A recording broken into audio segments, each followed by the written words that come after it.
Hello my friends, welcome back to r/ProRevenge. Today's episode has two stories. You'll hear how an owner makes a huge mistake after losing his temper. The second story is why you should never threaten to fire an employee because you never know who you're messing with. Guys, buckle yourself in today, and I hope you're hungry because you're about to get served some satisfaction. I hope you stay for the stories today, and do hit that subscribe button for future stories. Let's get into it. This story is titled, Boss Slammed Me in a Door, so I killed his business. This happened about 7 to 8 years ago. I was working in a small cafe, which was owned by a young woman in her mid-20s. She was a lot of fun to work with, and I put my best foot forward, and it had a great sense of community. Almost every customer was a regular. It was in a small town near a lot of car and boat repair shops, and directly next to us was a family-owned business. They were very religious and very kind. I loved the environment here and the customers. It was a regular thing to be given flowers and little things like that. Anyways, my boss didn't really have it in her to run the cafe. Business was great, but it took up a lot of her time, and she was young and didn't want to be tethered to it. She sold it pretty easily, and the new owner, a big guy who we'll call Albert, was gregarious and laughed a lot and told jokes. He wanted me to stay on, as I knew how to run the place and how to make all the sandwiches and so forth. I thought this would be great, even if I would miss my old boss. The first day with Albert, he was immediately impatient with me. I couldn't do anything fast enough, and he hated the way I prepared food. Usually one person ran the till and took orders, and the other prepared said orders. It was a fast process with me and my old boss, but with Albert, he messed up every time and blamed my way of writing out orders. I started writing everything out. Chicken on focaccia, tomato, lettuce, sun-dried pesto spread, which he would still manage to screw up. He accused me of patronizing him, and finally, of sabotaging him. During close-up, he would berate me further. I started dreading coming to work, which was too bad because he had me working every day but one. His wife was frequently there helping out, and she was always friendly and funny and liked me. Albert didn't treat me any better when she was around. He snapped at me a lot in front of our customers, and a few customers had even pulled me aside to talk to me about it. One day, maybe after a month of this, I couldn't take it anymore. He called me a dumb tramp for some reason or another, and the why wasn't what mattered to me. Up until this point, he talked to me like I was an idiot, but hadn't actually called me a name. After he called me a dumb tramp, I said, "I'm not your wife. You don't get to talk to me like that." And he flipped out. He grabbed me by the apron and dragged me towards the back door, yelling at me to get out, "Who do you think you are?" etc. I shouted for him to get his hands off of me, and while I was struggling to get my apron off, he shoved me outside. He still had a hold of the apron, then let go just as he stepped back and tried to slam the steel door. My leg was still inside, and the minute he realized that he slammed it on me and my leg was caught and I screamed and fell back, he knew he had gone too far. I was shaking with adrenaline and crying some, but more than anything else, I was pissed. I got up from the ground, and the father of the family business next door had heard me shout and met me as I circled around to the front. I wasn't really that badly hurt at the time because I was crying and shaking and full of adrenaline, but he immediately assumed it was much worse than it was. He put his arms around me and wanted me to come into his store, and I saw Albert watching us through the front window of the cafe. I laid it on thick. I cried harder. I told the dad what happened in big, gulping sobs. I held my leg. I told the owner that Albert was a horrible boss who treated us like scum, and him slamming the door on my leg was only the tip of the iceberg. It was overall pretty pathetic, but Albert saw the whole thing. After that performance, I went right home. I contacted my old boss before anything else. She still had to deal with this guy, and I didn't want to cause trouble for her. She had pretty much finished up her business with him, save for a few details, and told me that he had gotten belligerent with her on one occasion in a way that put her hackles up. She didn't like the idea of me contacting the cops, but since I didn't see a way that it would impact her at this point, that's exactly what I did. The cops gave me a few courses of action. I could press charges, and I was pretty young and now unemployed, so I didn't really want to do that, or the cops would go have a long heart-to-heart with him. I thought that was a pretty good start. They took pictures of the bruising on my leg. I bruise easily, and it looked like a mess for maybe a month or so. A couple of days later, Albert starts texting me like mad.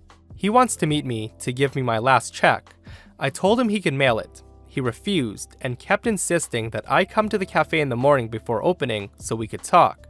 This back and forth went on way too long, so I cut him off and told him to mail it to me or I'd come by with the cops during rush to get it. After I got my check, I decided that I wanted my record of employment too. There was no reason I needed it at the time, but I just wanted it. I dogged him for days until he sent me one. It had correction fluid on it, and that's not allowed. I dogged him yet again until I got the replacement. I'd already had another job at this point, and just wanted to needle him. 2 weeks after the dance in the doorway, I go back to the neighborhood and stop by the garages and shops to say hello to everyone. They're glad to see me, and they wondered where I went and how I'm doing, as Albert told them I quit to go work elsewhere. They mentioned the cafe has been pretty slow lately, and it turns out the dad from the business next door had mentioned what happened to a few people already. So I share my side of the story with everyone. I told the story and really dragged it out, making them feel bad for me. Again, it's pathetic, I know. I stopped in each shop to say hello, and asked if they heard the story of what Albert did, and asked if they wanted to see the sick bruise on my leg. I told them the story about how Big Bad Albert was hurting employees on the job. Maybe 6 months later, I take a wander to check on the cafe and say hi to the guys. It was always tucked back away from the main road, so nobody driving by would notice it and think to come in. The local businesses around it were its lifeblood. Without that, Albert had to close the cafe down pretty fast, as everyone had stopped going. In a small way, it was sad to see it was closed and dark and empty. I had a lot of fun there, and closing the cafe and moving on to another job basically meant I lost contact with all of the guys. I think if I hadn't lit the fire, Albert would have eventually ended up killing the place anyway. Guys, OP could have easily turned this revenge into a nuclear one. I know in the post that OP said he didn't want to press charges due to being young and had no money, but all I can say is if my child went to work and his or her boss slammed their leg in that door, causing that massive bruising and the cops involved, guys, it's time to grab a lawyer, guys. I'm taking everything that man has because I'm savage. This story's titled, "You Threaten My Job, I Take Yours." This happened last year. I was about 6 months into a food service job at the time. I worked in my university's cafeteria, prepping and serving food to the students. After closing, I took about 45 minutes to finish cleaning out my station and took another 10 to finish up one of my coworker sections that she needed a bit of help with. My supervisor had just left after closing to God knows where, leaving the rest of us to our devices as he usually did. He was the more watch and rule type. After I finished, I took a quick 5-minute trip to the bathroom as I usually did around this time every day. As I happily walked back to assisting and helping others to finish so we could leave, I hear a cough behind me. The sound of the calm before the storm. I ignore it, thinking nothing of it and going on my way. And then I hear a more abrupt ahem, and I stop and turn on my heel to meet the shift supervisor's cold gaze. His hands were crossed over his puffed chest in his regal stance. I gave him a questioning look as he looks on, expecting me to read his mind. The supervisor says, "A half an hour?" he asked calmly, but with a sour tinge to his tone. And me, confused, chuckling, says, what? This was apparently the worst thing I could have done. The supervisor says, "You were in the bathroom for half an hour?" I was taken aback, as he has never come at me with a sideways tone before. I thought we were cool, but I should have known better, seeing how he treats my coworkers. I was so shocked that I just stood there, staring at him like he grew 3 horns. I didn't feel the need to defend myself in the moment, as I knew the words he was spitting my way was pure BS. I was only in there for 10 minutes max. He then says, Do you like your job? I did not, in fact, like my job. I had trouble holding back my smile at this thought, as he yelled some more things that I don't remember, as my ears had gone numb to his screeching at this point. I knew he had no power to fire me, and I hadn't even seen his mug for the past hour. I knew his words had no consequence. I had nothing to say to his tantrum, and as soon as he realized that, he dismissed me. I have a big problem with egging people on when they're being so irrational. So generally, I try to stay quiet at the workplace as to not cause any more problems. I quickly went back to my work and started scheming about how I could get back at this man. Over the next week, I compiled photo evidence of him slacking on the job, serving undercooked food, and statements from my coworkers about their individual experiences where he ridiculed them or threatened them, and took it straight to my boss that Friday. I laid out all my evidence and my personal encounter, which they would be able to check the cameras and identify both of our whereabouts that day, and could truly see who was off duty for half an hour. I didn't think much would come of it, as I was relatively a new worker, and honestly, I didn't care about anything that happened to that hellhole, and I let it slip from my mind for the weekend. The next Monday, I come in before most and start setting up. After a while, the general manager comes out the back with the supervisor following her like a puppy, staring at his feet. He walks sheepishly up to me and invites me to sit down with him at one of the tables in the cafeteria, where he admits to me that he was in the wrong. He shouldn't have yelled at me like that, and he should be a better leader and is super duper sorry. All that yada yada.